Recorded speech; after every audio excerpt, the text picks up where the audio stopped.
We're going to transition on to the second segment of our update today, and that is on the segment of CRL's digital initiatives. I'm happy to be a presenter for this segment alongside of a guest presenter who I'm very pleased to introduce. Paul Gillingham is an associate professor of Latin American history at Northwestern University, and he's also the director, of the Latin American Caribbean Studies Center there. Together, we'll be talking about the Mexican Intelligence Digital Archives, otherwise known as MIDAS, and CRL's efforts to expand access to Latin American resources. Just by way of context and introduction to this segment, CRL has been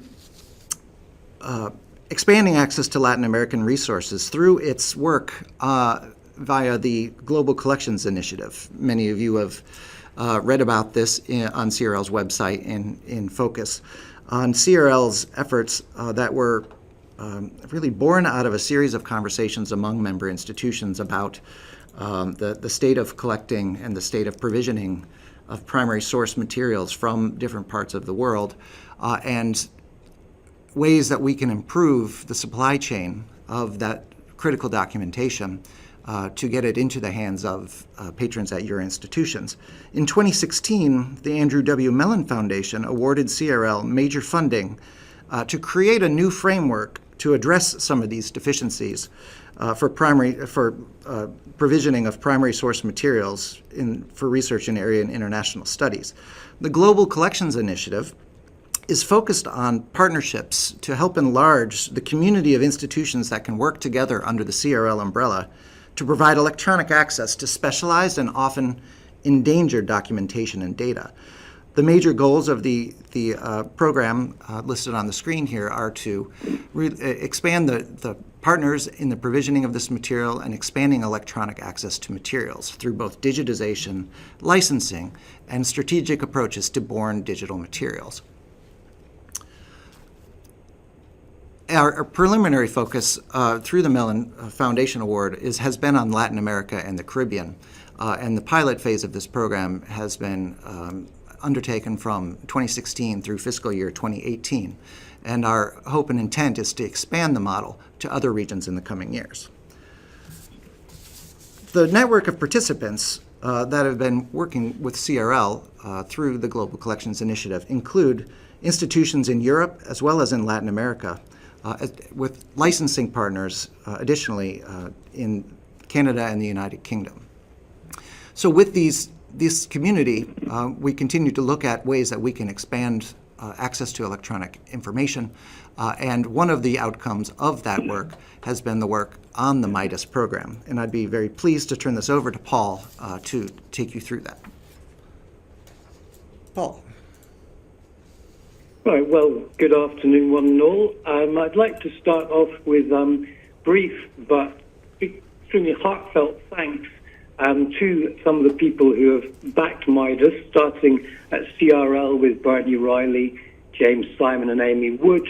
At Northwestern, we had funding and support from Sarah Pritchard and Harriet Lightman at the library, and our Dean, Adrian Randolph, at Weinberg. And then on the international level, the Colegio de Mexico, critical partners, we have Mica Chavez, the librarian Sergio Aguayo, and Aurora Gomez, who is also the former director of the National Archives.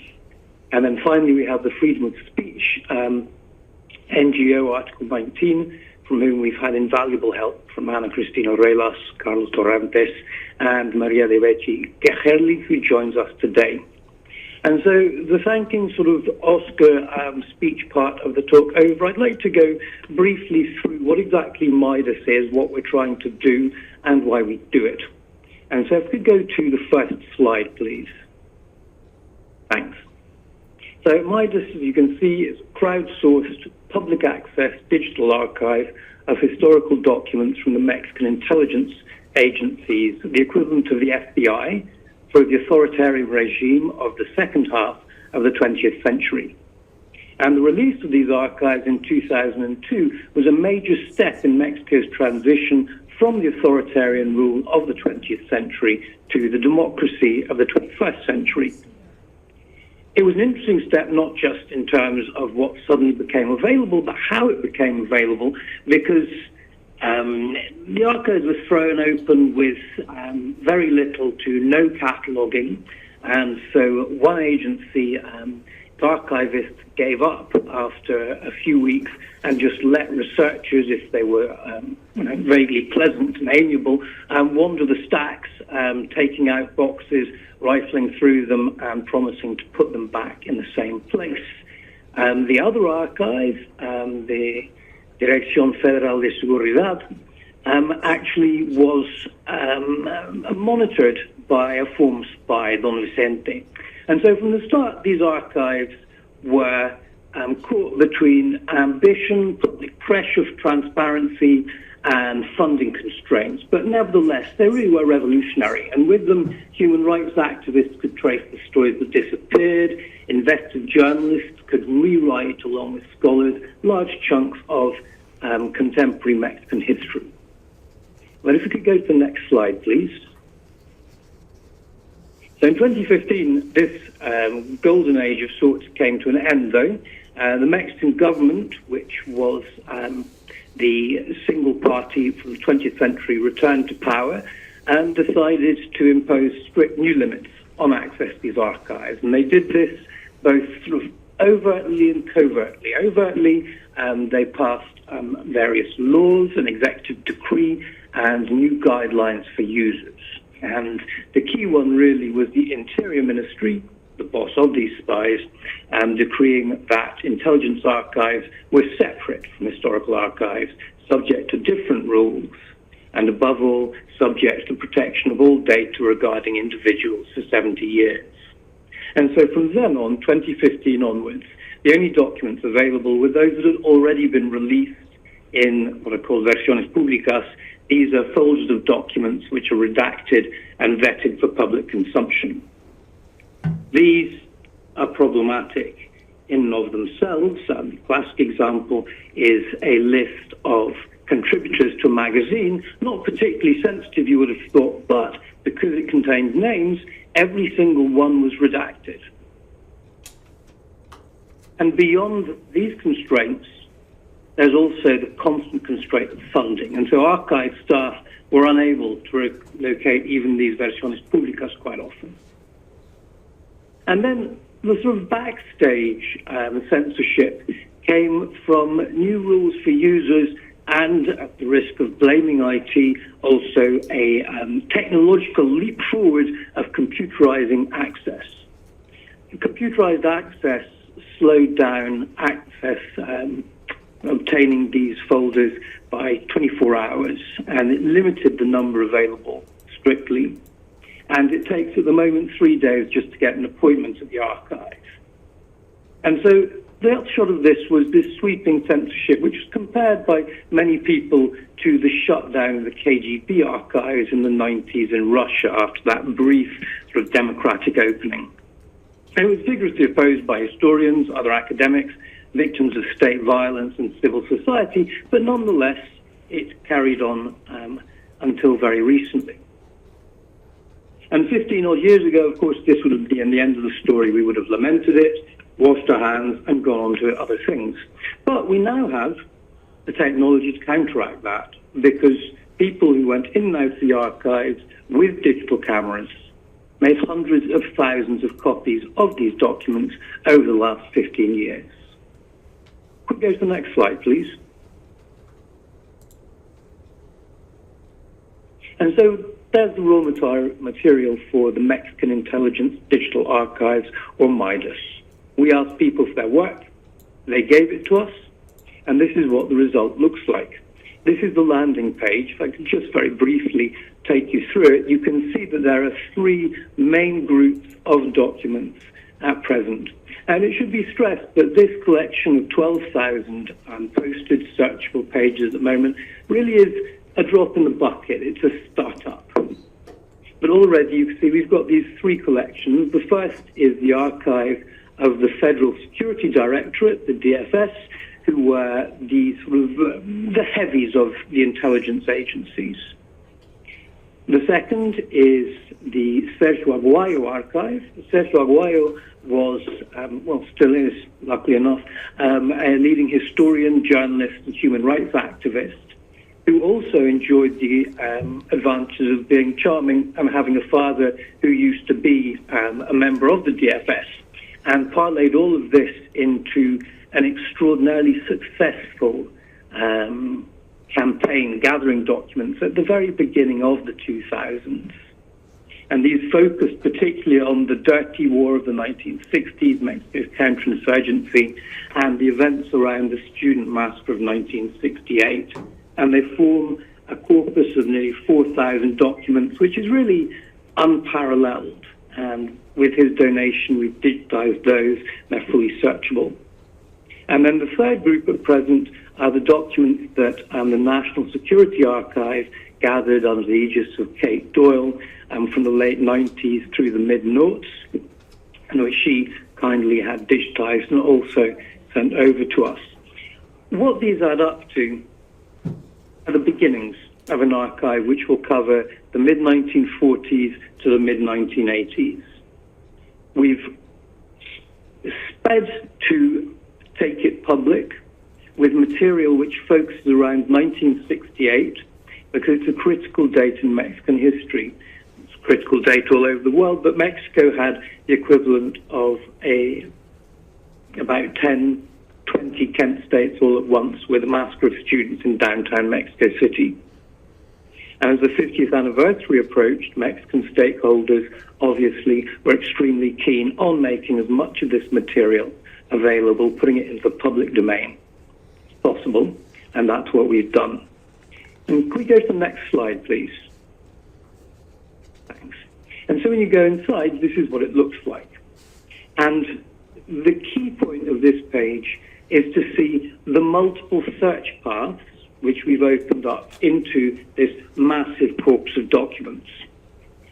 Some of it will be text searchable, but we're trying to make this sensitive for everyday as well as scholarly use. And because of this, we're putting considerable effort into attaching numerous subject labels to each document. So each document is being read by analysts and its characteristics recorded.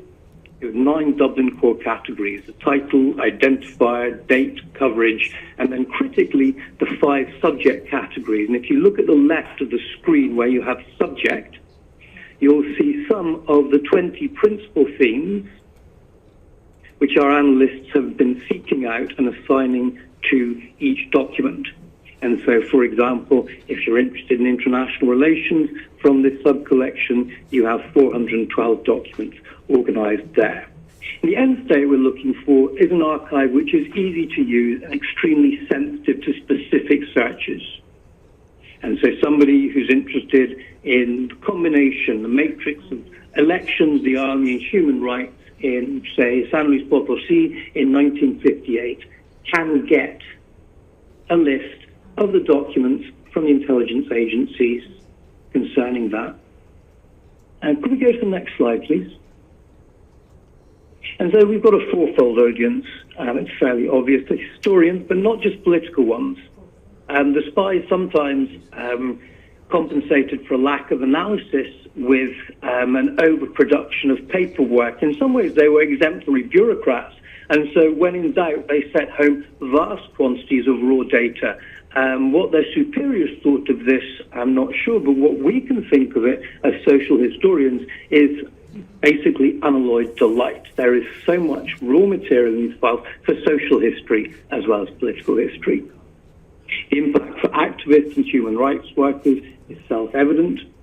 It's a journalist, but also for citizenry in general. Mexico is, at least in the cities, a fairly densely sort of wired up society. And so we're aiming for a site that can be dropped into by everyday browsers or used in schools or universities as materials to teach, etc. Have the next slide, please. Thanks.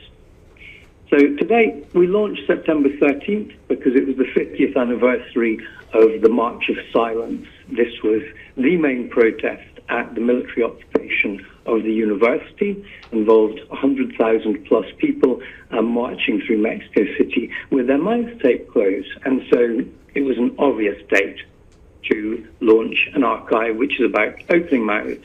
We've had 3 impacts so far. Word goes fast on social media through Twitter, and so already you can see graduate students and peers and looking to these materials to extend their research.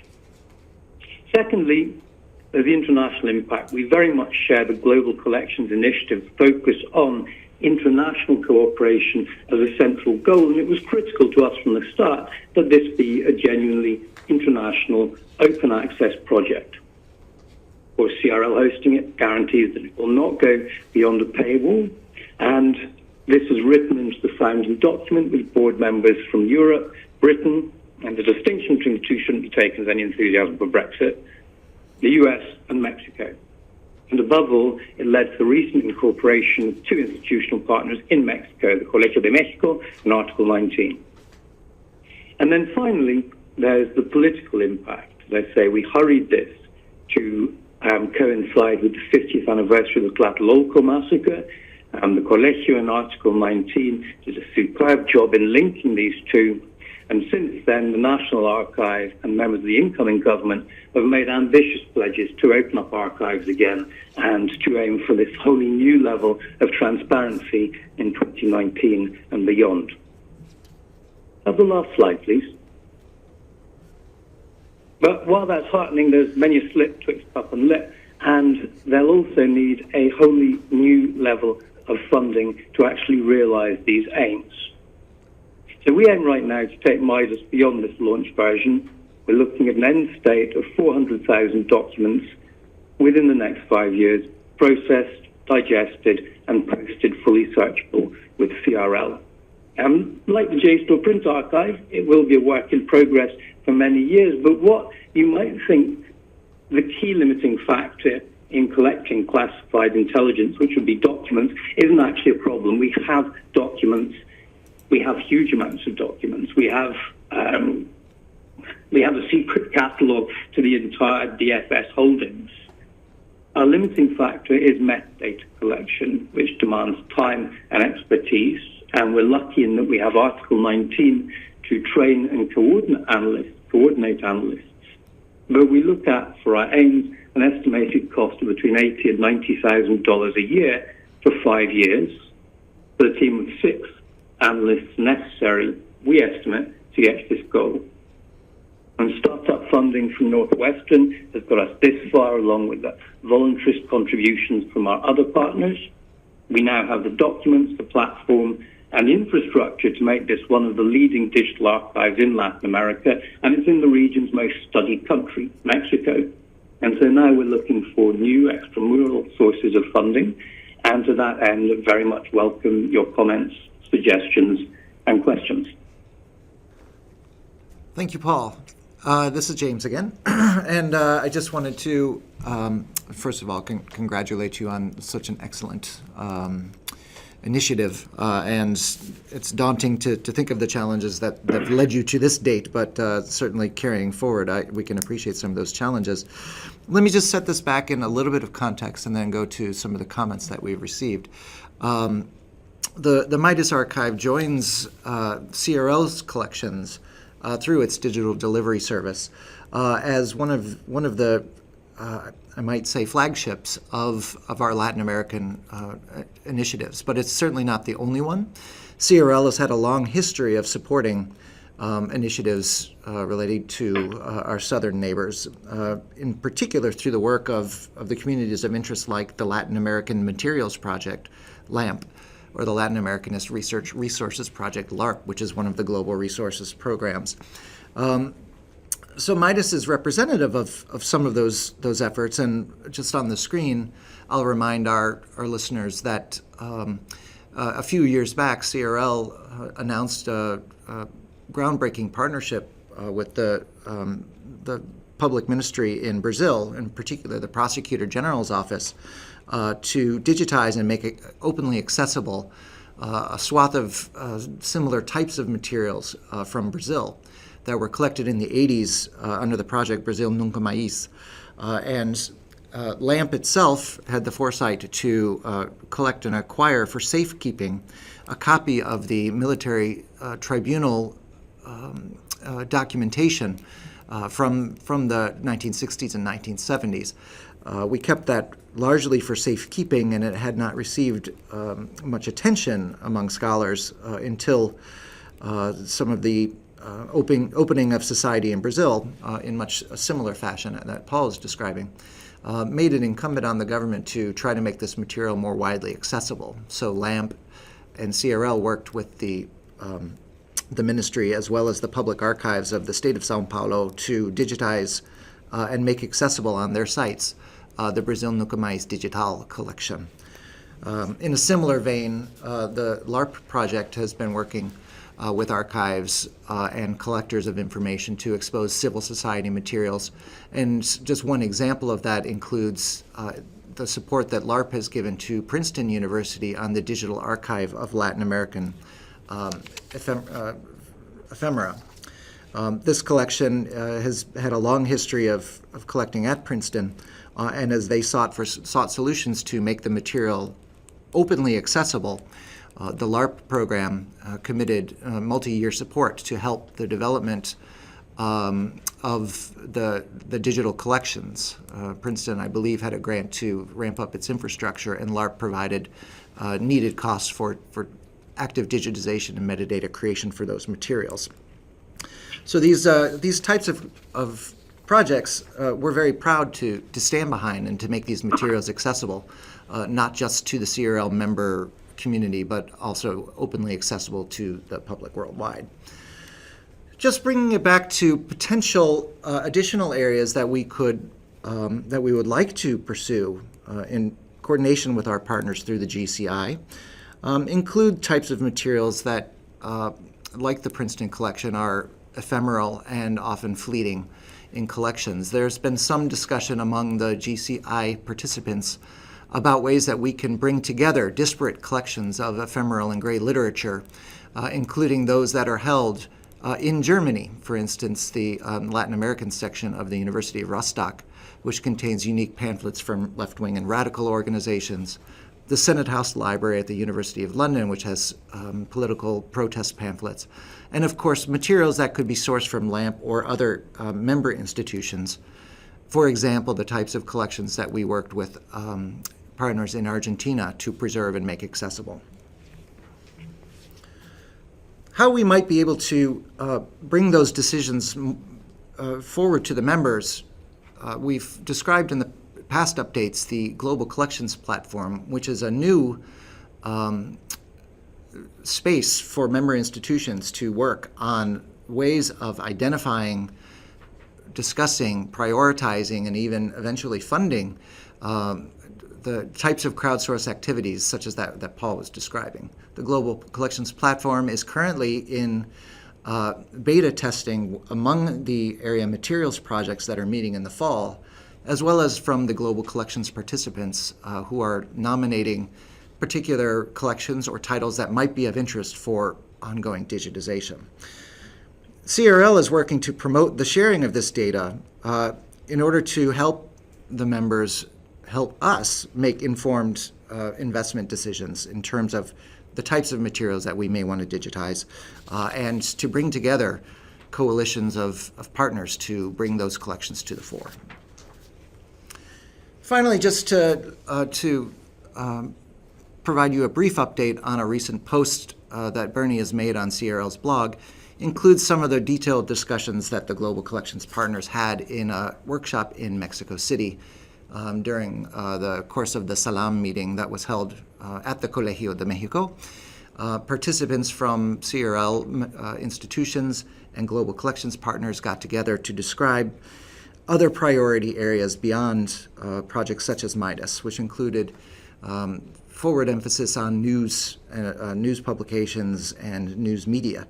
These are, as always, important source materials that support research in a wide range of disciplines, and that the previous collecting model has basically broken down, which was, of course, being supplied in single issues shipped by sea into libraries that held them for a period of time and maybe microfilmed, and all of that kind of supply chain is no longer working for news resources. And that we should be looking for ways to provide access not just to the back files of newspapers, but also working towards the access to news resources that are predominantly and foremost online. And of course, legal publications and other government-related information, which has been a stated focus of CRL's activities and one that we might look to continue to grow. And as Bernie mentioned in our last update, working with organizations in the regions of interest to identify critical needs for those institutions in cooperation with CRL members. So with that, I think we're going to take a couple questions from our members. Paul, one of the questions that one of the comments that we had related to the MIDAS program in particular had to do with the metadata itself. It seems a common thread among many programs or found archives that these materials are inherently not full-text searchable. A lot of the material has been derivatives of derivatives made on cheap photocopiers, have been marked up, and I think maybe this is just more of a testimony to the metadata creation, but I was wondering if you had some experience in how you've developed the criteria for that metadata and how it might be made usable. Certainly. Well, that's an extremely astute observation. The sheer physical quality of these documents varies enormously.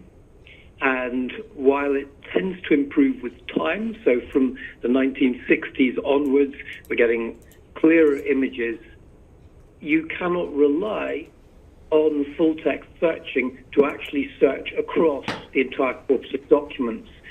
For example, the paper used for cables, which are quite often critical. I mean, these are the sort of nerve reactions to crises.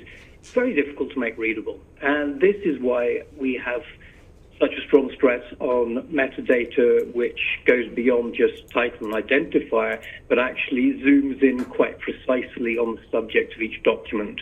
And without that, you'll get lopsided searches. Full-text searches are great, but they cannot substitute for detailed metadata. In terms of how to collect it, analysts with fluent Spanish and a strong knowledge of, or an acceptable knowledge of, specialist information about Mexican politics are key. Yeah, it in some ways rules out a bit of sort of the notion of a crowdsourced metadata creation for this material, doesn't it? Well, we were concerned when we started talking about the security of this archive. Our main concern actually was possible corruption from source, i.e., if you, without filters, it would be quite easy to feed fake documents into this. And so it was more a question of guaranteeing the source of material rather than looking for the material that was missing. And so, yes, the idea of crowdsourcing metadata, it would not be one size fits all, and it would not give you the sort of high-quality searches that we're looking for. Mm-hmm.